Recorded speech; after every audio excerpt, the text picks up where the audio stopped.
वार्तांकन रोखठोक बातमी।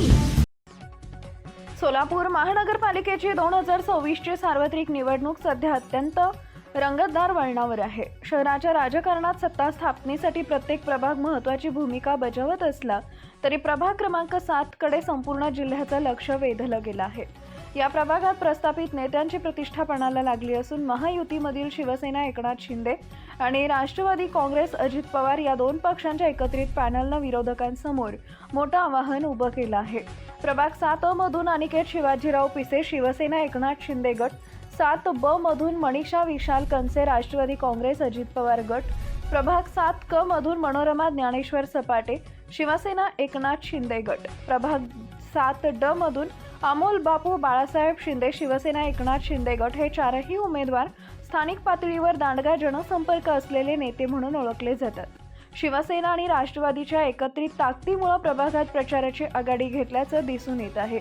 या निवडणुकीचं सर्वात मोठं आकर्षण म्हणजे भाजपचे आमदार देवेंद्र कोठे आणि शिवसेनेचे युवा नेते अमोल बापू शिंदे यांच्यातील थेट संघर्ष।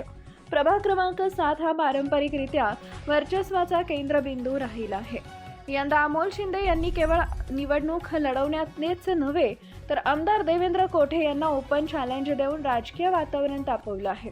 हा संघर्ष केवळ एका प्रभागापुरता मर्यादित नसून तो सोलापूरच्या स्थानिक राजकारणातील कुणी कुणाचं वर्चस्व मान्य करायचं यावर येऊन थांबला आहे। अमोल शिंदे यांच्या या आक्रमक भूमिकेमुळे युवा मतदारांमध्ये त्यांची क्रेज वाढताना दिसतेय, तर दुसरीकडे अनुभवी नेते देवेंद्र कोठे आपली रणनीती आखत आहेत। प्रभाग 7 मधील मतदारांचा वाढता कल पाहता शिवसेना व राष्ट्रवादी काँग्रेसच्या या पॅनलला विजयाची 100% खात्री वाटतेय। मुख्यमंत्री एकनाथ शिंदे आणि उपमुख्यमंत्री अजित पवार यांच्या समर्थकांचं एकत्र येणं ही एक मोठी जमेची बाजू ठरती आहे। रस्ते, पाणी आणि कचरा व्यवस्थापन यांसारख्या मूलभूत सुविधांवर या उमेदवारांनी दिलेला भर मतदारांना आकर्षित करतोय। या पॅनलमध्ये एकसंधता असून कार्यकर्त्यांमध्ये प्रचंड उत्साह दिसून येतो आहे।